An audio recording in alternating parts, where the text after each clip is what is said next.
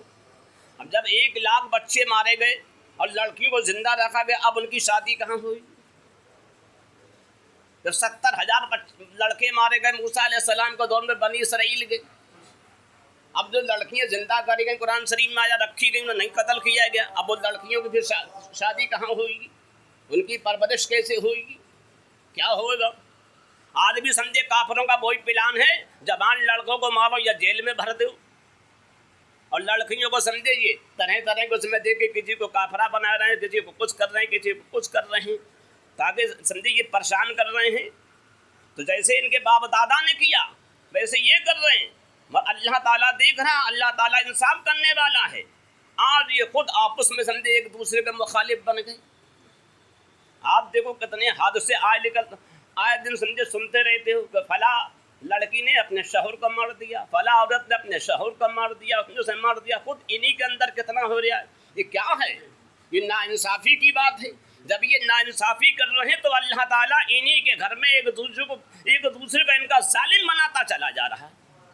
اب کتنی عورتیں ہیں غیر مسلم جو اپنے شوہروں کو مار چکی ہیں، کتنی لڑکی ہیں غیر مسلم اپنے شوہروں کو مار چکی ہیں. اللہ تعالیٰ فرماتا ہے ظالم، تو مسلمانوں کے ساتھ ایسا کر رہا، ان کے جوانوں کو قتل کر رہا، جیل میں بھیج رہا، تو اپنی حالت دیکھ لے. تو اللہ تعالیٰ خود نے آپس ہی میں مروا رہا، جیسے فرعون نے کیا تھا آپس میں مروا پورے اور سب کو دریائے سمجھے حمر میں یا دریائے دجلہ میں انہیں غرق کر دیا.